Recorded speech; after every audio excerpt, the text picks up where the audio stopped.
Skyforge is back! Actually, it wasn't too long ago that I took my first look at this game, and dang, what a difference a few months will make. Just about everything I remember about this game has changed. Hey, cool loading screen!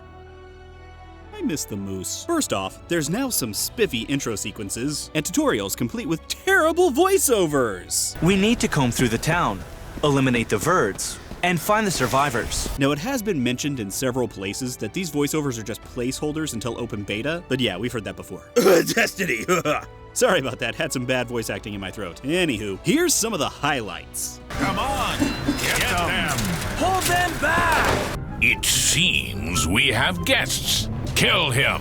You will pay for that. There's also story! And the story of Skyforge is written flawlessly. At the beginning of the game, you are told that you are an immortal, and then in a flashback like 2 minutes later, you're told that you're not an immortal. But after a pretty badass cutscene where you take down and are eventually taken down by a bunch of rodents of unusual size, you find out that you are an immortal.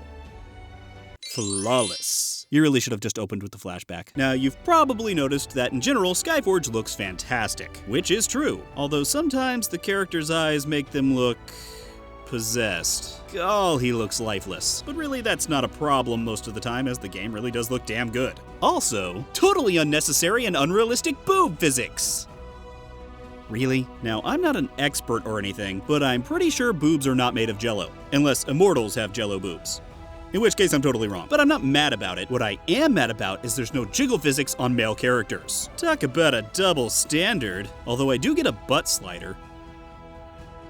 You know what, this is getting really weird, let's move on. Character creation is pretty basic. You'll get to choose from a lot of pre-made options and then wrap things up with a few sliders. The two coolest parts of this, in my opinion, was choosing your running style, which was either light or heavy, and choosing your stance. They're not really all that different or special, but they stood out to me. You'll also get to choose your costume. Equipment in this game doesn't actually show up on your character. Instead, your look is entirely dependent on your costume, and doing certain missions will unlock new costume options, like the underwear costume, which I'm sure is bound to become a favorite for the hopelessly immature. One of the biggest selling points of Skyforge is its cool-looking action combat, and I must say it looks damn good. You left-click to do a basic attack, and then you can right-click after 1, 2, or 3 regular attacks to do a combo. You also have a bunch of special attacks that are bound to the number keys. Plus, once you get an enemy low enough on health, you can execute a finisher, which are really freaking cool. In the 6 hours I played, I dabbled in all of the classes that Skyforge currently has in the game, but mostly I concentrated on the 3 new ones: the Lightbinder, the Gunner, and the Berserker. I found all of them to be really fun, especially the Lightbinder and the Gunner. But after 6 hours of playing, I started to get bored. Maybe as the game gets further along, the combat gets deeper, but at this point,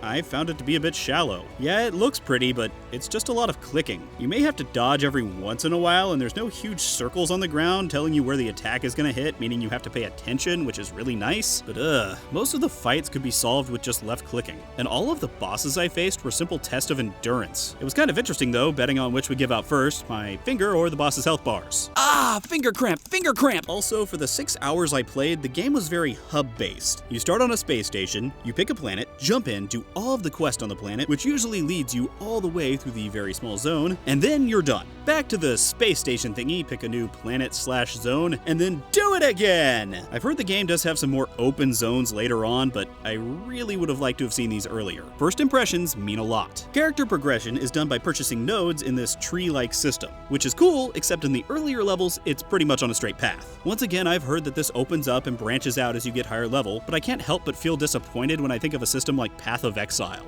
Oh dear God, just looking at that gives me a headache. But a good headache, like an ice cream headache or something. At the end of the day, Skyforge is a fun game. It provides a decent amount of entertainment. But for me, after just a few hours, I was bored. There was no challenge and each fight just felt like the one before it. Now, all of this could change once you get higher level, but I didn't feel the urge to get there. I could easily see this game being a very good time waster, but at this point, I don't see this one taking over as anyone's go-to MMO. And that's okay. I kind of think Skyforge is actually aiming to be a good time waster. So for what it's trying to be, it's good. I could think of worse ways to waste time. Like watching YouTube, am I right? Please don't leave. Hey everyone, thanks for watching. Make sure to visit MMORPG.com for all of your MMO related news. And if you like this video, make sure to visit my YouTube channel for more silly videos.